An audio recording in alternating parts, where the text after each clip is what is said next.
Bom dia. Então, vou colocar aqui.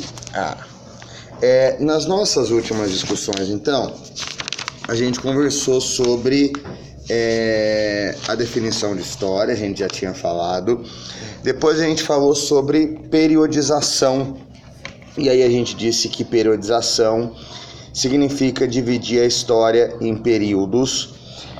Cada período a gente seleciona fatos importantes que aconteceram nessas faixas de tempo, e a passagem de um período para outro, a gente escolhe fatos que marcaram mudanças importantes na passagem de um período para outro, né?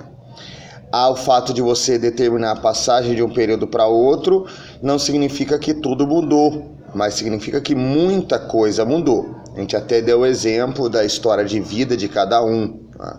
Então, se eu escolho, por exemplo, a infância para a adolescência, aí eu escolho, por exemplo, que a passagem da infância para a adolescência é marcada, por exemplo, pelo dia que eu passo aí sozinho para a escola, como eu dei exemplo da minha vida, escolho isso aos 11 anos de idade. Então, quer dizer, acabou a infância, começou a adolescência, muita coisa mudou, mas muita coisa continuou igual, né? Eu continuei tendo a mesma família, eu continuei morando na mesma casa, mas muita coisa passou a ser diferente, porque agora eu passei a ter uma autonomia maior de deslocamento, etc e tal. E assim também é na história, né? Você tem aquela periodização clássica da história, que eu quero que vocês se acostumem, a pré-história, que vai do surgimento do homem ao surgimento da escrita, mais ou menos 5.000 anos antes de Cristo. A pré-história aí vai até aí. A Idade Antiga, do surgimento da escrita, 5.000 anos de Cristo, até a queda do Império Romano do Ocidente, 476 depois de Cristo. A Idade Média, da queda do Império Romano do Ocidente, 476 a.C., até o final do Império Romano do Oriente, ou Império Bizantino, 1453.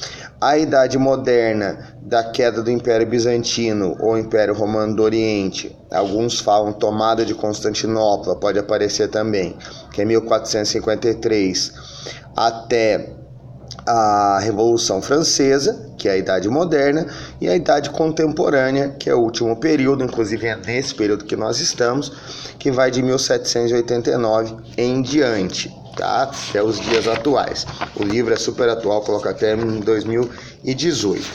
Bom, nós discutimos também sobre os diferentes olhares sobre a história, né? Mostrando que não há uma única maneira de olhar sobre a história. Nós temos diferentes correntes historiográficas, ou seja, quando eu vou escrever alguma coisa sobre história, não tem um único caminho.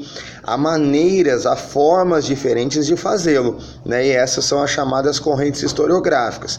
A gente destacou o trabalho do Heródoto, que é o primeiro historiador lá na Grécia Antiga, conhecido como pai da história, e a característica mais importante do pensamento do Heródoto é que ele, no seu fazer como historiador, ele trazia nas suas narrativas o povo grego como um povo superior, tá?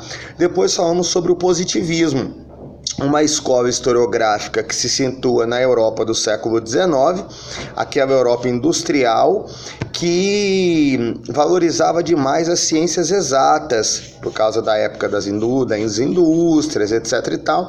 Então é uma escola historiográfica que valorizava e entendia que era necessário aplicar os métodos das ciências exatas na história. Tá? Entendia-se que era possível, através desses métodos, chegar a uma verdade em história, portanto, eu conseguiria chegar a uma verdade única. Acreditava-se que o historiador poderia e deveria ser neutro nas suas pesquisas. Entendiam que a única fonte segura para o estudo da história deveriam ser os documentos escritos. Qualquer outra fonte diferente dos documentos escritos acabaria dando espaço para interpretação. Então é uma história feita basicamente de documentos escritos, o que faz com que os objetos de estudo dessa história positivista se resumissem a governos, heróis, personagens, guerras, porque você vai pegar documento escrito. Quem produz documento escrito? Governos, né? Administradores, reis, né? Guerreiros. Como é que eu vou estudar a vida de um indivíduo comum? que não deixa relatos escritos sobre sua vida, tá? Muito bem, uma outra corrente historiográfica é a corrente historiográfica do chamado materialismo histórico, que é aquela que tem aí ligação com Marx e com Engels, que tradicionalmente são ligados à ideia do socialismo, tá? O Marx e o Engels, eles trabalham com a ideia da luta de classes, né? Eles vão dizer, por exemplo, uma das coisas que todo mundo conhece é que eles são criadores do socialismo, e eles vão identificar na sua linha de pensamento que ao longo da história você sempre tem classes sociais dominadoras e que oprimem classes sociais dominadas, como por exemplo no sistema econômico capitalista, que é o que a gente vive, você tem uma classe que são os burgueses e uma classe de dominados que são os operários. Então o olhar da história deles sempre vai procurar marcar essa diferença, que a história ela deve ser entendida a partir dessas contradições entre uma classe de dominadores e uma classe de dominados. Tanto é que eles têm lá um entendimento que a luta de classes é o motor da história. As mudanças na história só acontecem a partir do momento que essas classes que se opõem lutam entre si, tá? Bom, falamos também da chamada Escola de Frankfurt, na Alemanha.